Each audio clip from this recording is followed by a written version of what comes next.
Baik, terima kasih Anda masih bersama kami di debat pertama calon presiden 2024. Ya, masih sama seperti segmen sebelumnya. Setiap calon presiden akan memberikan satu pertanyaan kepada calon presiden lainnya dan jawaban pertanyaan akan ditanggapi oleh calon presiden penanya untuk kemudian direspon kembali oleh calon presiden lainnya. Yang direspon adalah apa yang disampaikan oleh calon presiden lainnya. Dan kita akan undang kembali ketiga calon presiden 2024 untuk naik ke atas panggung. Kami persilakan kepada bapak-bapak untuk bisa menuju ke panggung utama. Dan kembali kami ingatkan kepada bapak-bapak calon presiden bahwasanya tema di malam hari ini terdiri dari beberapa subtema, yaitu pemerintahan, hukum, hak asasi manusia, pemberantasan korupsi, penguatan demokrasi, peningkatan pelayanan publik, penanganan disinformasi, dan kerukunan warga. Untuk itu, kesempatan pertama akan diberikan kepada calon presiden nomor urut 2 untuk bertanya kepada calon presiden nomor urut 1. Waktu Bapak 1 menit dimulai dari sekarang. Mas Anies pernah jadi gubernur 5 tahun di DKI. Anggaran DKI setahun sekitar 80 T. Jumlah penduduk Indonesia DKI 10 juta kira-kira kurang lebih. APBD Jawa Barat 35 T, jumlah penduduknya 50 juta, 5 kali DKI. Tetapi selama Mas Anies mimpin, sering sekali DKI menerima indeks polusi tertinggi di dunia. Bagaimana dengan anggaran 80 T, Pak Anies sebagai gubernur tidak dapat berbuat sesuatu yang berarti untuk mengurangi polusi? Terima kasih. Waktunya masih ada, Bapak? Sudah cukup? Baik, kita akan lanjutkan pada calon presiden nomor urut 1. Kami beri kesempatan untuk menjawab pertanyaan selama 2 menit, dimulai dari sekarang. Pak Prabowo, terima kasih atas pertanyaan yang bagus, tetapi kurang akurat. Saya akan jelaskan, Pak. Ketika satu daerah mengatakan di tempat kami tidak ada COVID, di tempat kami COVID banyak, lalu yang tidak ada COVID kami tanya, kenapa tidak ada COVID? Nah, kami nggak punya alat testing, Pak. Karena tidak punya alat testing, maka tidak ada COVID. Yang punya alat testing, maka ada COVID. Okay? Saya tidak tanya COVID, saya tanya polusi. Boleh saya selesaikan dulu? Ya. Jadi, apa yang terjadi? Di Jakarta kami memasang alat pemantau polusi udara. Bila masalah polusi udara itu bersumber dari dalam kota Jakarta, maka hari ini, besok, minggu depan konsisten selalu akan kotor. Tapi apa yang terjadi? Ada hari di mana kita bersih, ada hari di mana kita kotor. Ada masa minggu pagi, Jagakarsa sangat kotor. Apa yang terjadi? Polusi udara tak punya KTP. Angin tak ada KTP-nya. Angin itu bergerak dari sana sini. Ketika polutan yang muncul dari pembangkit listrik tenaga uap mengalir ke Jakarta, maka Jakarta punya indikator, karena itu Jakarta mengatakan ada polusi udara. Ketika anginnya bergerak ke arah Lampung, ke arah Sumatera, ke arah Laut Jawa, di sana tidak ada alat monitor, maka tidak muncul. Dan Jakarta pada saat itu bersih. Kalau problemnya dari dalam kota saja, maka konsisten tiap waktu. Ya, kita punya masalah polusi. Karena itu kita kerjakan dengan apa? Kita lakukan, Pak. 1, dengan pengendalian emisi dari kendaraan bermotor. Dan pengujian emisi sekarang wajib. Yang kedua, elektrifikasi kendaraan umum. Yang ketiga, konversi kendaraan umum. Dan dulu yang naik kendaraan umum hanya 350.000 per hari, sekarang 1 juta per hari. Jadi itu kita kerjakan untuk menangani soal polusi di Jakarta. Baik. Masih ada waktu, Bapak? Cukup? Ya. Kami persilakan kepada calon presiden nomor urut 2 untuk kemudian menanggapi jawaban dari calon presiden nomor urut 1. Waktu Bapak 1 menit dimulai dari sekarang. Ya susah kalau kita menyalahkan angin dari mana saja, ya. Jadi saya bertanya dengan anggaran segitu besar, jumlah langkah-langkah yang bisa dilakukan untuk dengan real dalam 5 tahun mengurangi polusi, juga di mana rakyat Jakarta begitu banyak yang mengalami sakit pernafasan. Jadi saya kira kalau kita dengan gampang menyalahkan angin, hujan dan sebagainya, ya mungkin tidak perlu ada pemerintahan kalau begitu. Ya. Terima kasih. Ya. Masih ada waktu? Akan menambahkan? Cukup. Cukup. Baik, selanjutnya kami berikan kesempatan kepada calon presiden nomor urut 1 untuk menanggapi tanggapan dari calon presiden nomor urut 2. Waktunya 1 menit, dimulai dari sekarang. Ya, inilah bedanya yang berbicara pakai data, yang berbicara pakai fiksi. Okay? Ini pakai data. Jadi ketika ditentukan, ya memang ada sumber polutan dari dalam kota. Tapi kalau sumber polutan itu hanya dari dalam kota, maka Pak pakai logika sederhana sekali. Jumlah motor dari hari ke hari sama, jumlah mobil dari hari ke hari sama. Maka harusnya angka polusinya sama setiap waktu. Betul tidak? Tapi jumlah motor sama, jumlah mobil sama ada. Kita sangat polusi. Ada sisi sangat ada polusi. Nanti kalau perlu saya kirimkan gambar satelitnya kepada Bapak. Supaya Bapak bisa menyaksikan. Dan inilah mengapa kita mengambil langkah itu pakai ilmu pengetahuan, pakai data, dan menggunakan saintis untuk terlibat. Kalau tidak pakai itu, maka nggak akan ada langkah yang benar. Dan ini kemudian saya teruskan Pak, bagaimana pengendalian itu dikerjakan untuk dalam Jakarta. Jika saya terpilih presiden, maka yang luar Jakarta saya kendalikan juga Pak. Baik. Terima kasih. Ya, dan selanjutnya kami akan beri kesempatan bertanya yang tentunya akan diberikan kepada calon presiden nomor urut 3 untuk bertanya ke calon presiden nomor urut 2. Waktu Bapak 1 menit dimulai dari sekarang. Izinkan saya harus membaca data untuk mengingatkan. Pak Prabowo karena nomor 2 saya pertanyaannya 2. Ada 12 kasus pelanggaran HAM berat yang sudah dikeluarkan mulai dari peristiwa 65, penembakan misterius, Talang Sari, penghilangan paksa sampai Wamena. Dan saya ingatkan tahun 2009 DPR sudah mengeluarkan 4 rekomendasi pada saat itu kepada Presiden.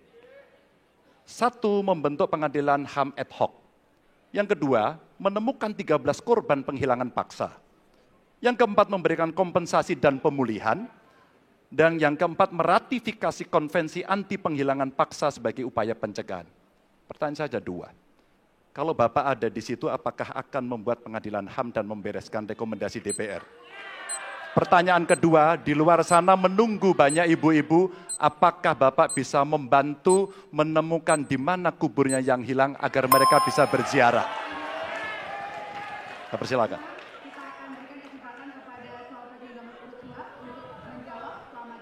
Waktunya dari sekarang. Pak Ganjar tadi justru Anda sebut tahun 2009 kan? Ya.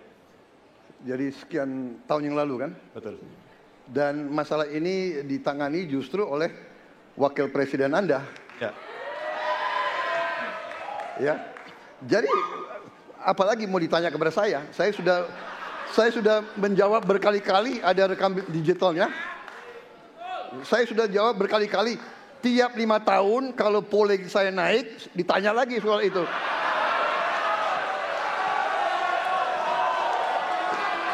Bapak tahu data nggak? Bapak tanya ke Kapolda, tahun ini berapa orang hilang di DKI? Tahun ini, ya, ada mayat yang diketemukan baru beberapa hari yang lalu dan sebagainya. Come on, Mas Ganjar. Ya, jadi saya tadi katakan, saya merasa bahwa saya yang sangat keras membela hak asasi manusia. Nyatanya orang-orang yang dulu ditahan, tapol-tapol, yang katanya saya culik, sekarang ada di pihak saya membela saya, saudara sekalian.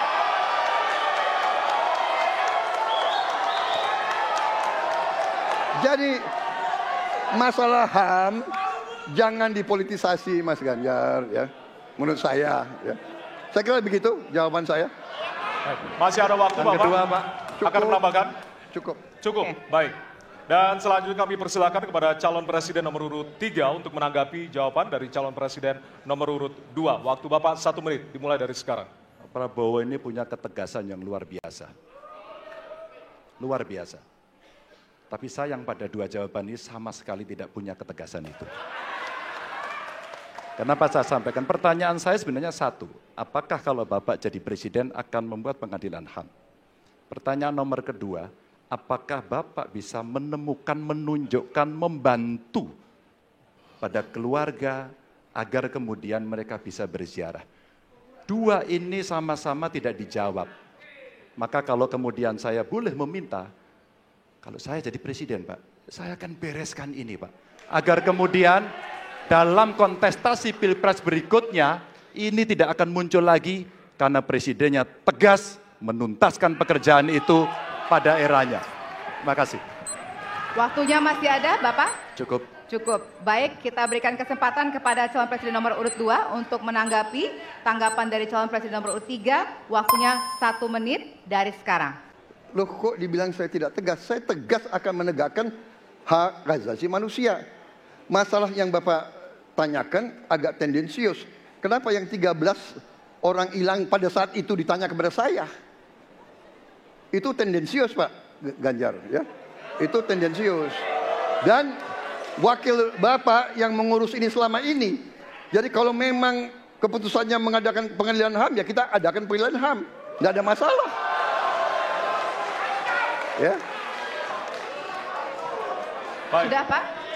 Masih ada waktunya waktu? Pak? Sudah cukup Ya. Pak Prabowo? Namanya usaha. Terima kasih. Sudah cukup? Baik. Oke. Ya, dan Harap selanjutnya tenang. kita akan menuju ke pertanyaan dan kali ini kesempatan bertanya akan diberikan kepada calon presiden nomor urut 1 untuk kemudian bertanya kepada calon presiden nomor urut 3. Waktu Bapak 1 menit dimulai dari sekarang. Ada dua peristiwa yang menarik perhatian dan perlu kita bahas di sini. Peristiwa Kanjuruhan dan peristiwa kilometer 50. Di situ proses hukum sudah dijalankan.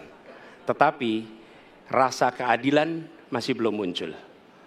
Pada saat ini kita menyaksikan masih banyak pertanyaan, bahkan keluarga-keluarga korban masih mempertanyakan.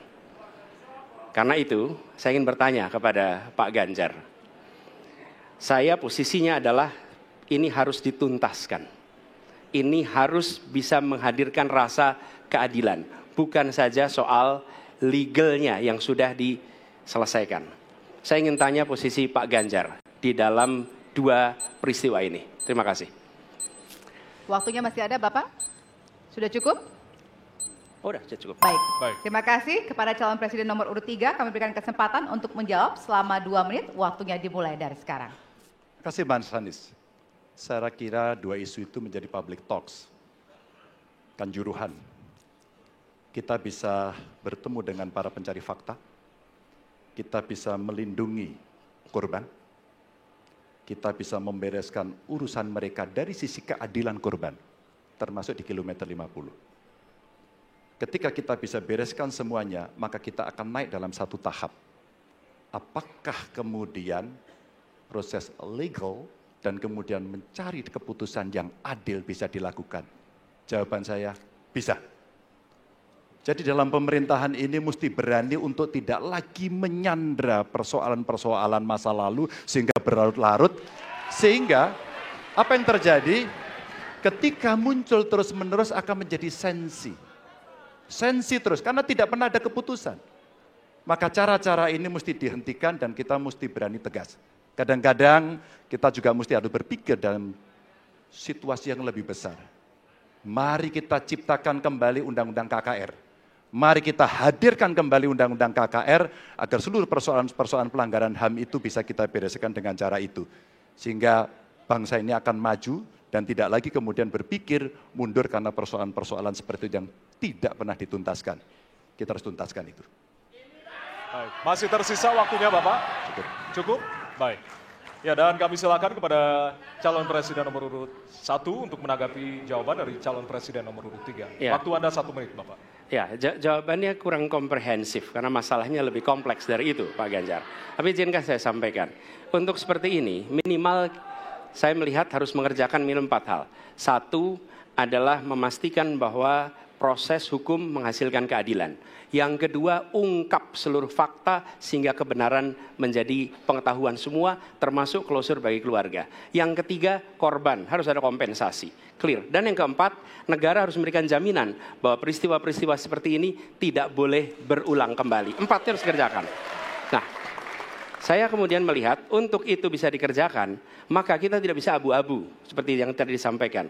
Saya melihat kalau begitu 4 ini harus dilakukan, berarti yang pertama mungkin kita harus melakukan investigasi ulang, melakukan review. Kita harus menyelamatkan institusi, memastikan bahwa institusi itu selamat. Saya ingin tahu apakah Pak Ganjar sependapat dengan pandangan saya. Terima kasih Pak Ganjar. Baik.